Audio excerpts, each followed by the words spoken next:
I'm Chief Hireologist Adam Robinson, and welcome to today's Fridays in the Lab. It's long been said that resumes are nothing more than marketing documents, designed to tell employers what they want to hear.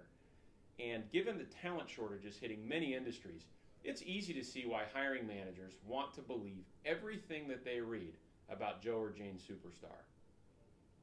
I recently overheard a comment by a well-known CEO of a search firm where she stated that, in her opinion, 40% of all resumes contain embellishments or outright lies about a person's professional history. My experience tells me that this 40% analysis is spot on. About half the interviews that I've ever conducted resulted in my finding a false truth or misstatement on that candidate's resume. Most of them are seemingly small, like a slight overstatement of sales production, or describing the job as having had a bit more management responsibility than it really did. A few of these lies are huge though, like lying about a college degree or hiding the fact that they were fired for theft. You definitely don't want this person on your payroll. Most of these lies can be caught in the first stage of the assessment process, the resume review. Today, we're going to take a look at the 5 most common resume red flags and how to find them. Okay, let's dive in. Red flag number 1, gaps in employment. Everyone tells me this is an obvious one, yet I'm constantly reminding our customers that they need to dig into employment gaps until they're satisfied that they're getting a straight answer. Gaps in employment on a resume can mean only one of 3 things. 1, the person was either laid off or fired. 2, the person quit without another job lined up. It always surprises me how many people tell me in interviews, I quit to focus on a full-time job search. Or 3, the person quit for some personal reason, or the company went out of business. The candidate will say things like, stuff happens, and family tragedies and company implosions are in that category.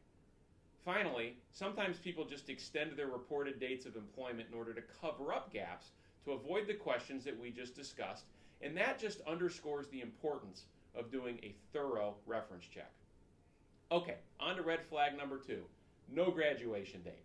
When candidates fail to provide their graduation dates on their resume, I immediately suspect that this person is trying to hide their age. They're either a recent graduate who has a ton of work experience and is afraid to tell people that they're only 22 years old, or they're a late career candidate who's afraid that they'll be seen as too senior for the role. Or this person never graduated. As an employer, make sure that you obtain and review college transcripts before you make a hiring decision. Period, no exceptions. Red flag number 3, the dreaded title creep. Title creep is when a candidate has clearly embellished the nature and scope of their role to make it sound like they did more than they actually did. The first clue that title creep may be present are long bulleted lists that describe broad responsibilities but omit performance details. For example, a person claiming to be the vice president of product development might say that they managed a team of 20 designers and led the launch of new products and services.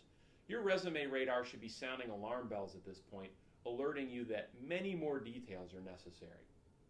Red flag number 4 is when the companies no longer exist. This one is a close relative of red flag number 1 and occurs whenever you attempt to research a company listed on a candidate's resume and find 0 information out there. If the company listed was General Motors or a similar high-profile bankruptcy, fine. But if it's a company that nobody has ever heard of, I want you to start thinking about all of the reasons why no information is available. The most common reason? It was the candidate's sole proprietorship or small corporation and they dissolved the business. People may be embarrassed to disclose a business failure, and you need to know whether your candidate is comfortable discussing it and what really happened. Red flag number 5 comes up daily. It's those goofy resume file names. This one's my personal favorite. Next time someone sends you an electronic version of their resume, look at the file name. If it's Joe Smith resume, it passes the no goofiness test. But if it's titled Joe Smith marketing resume, then you should go into BS detection mode.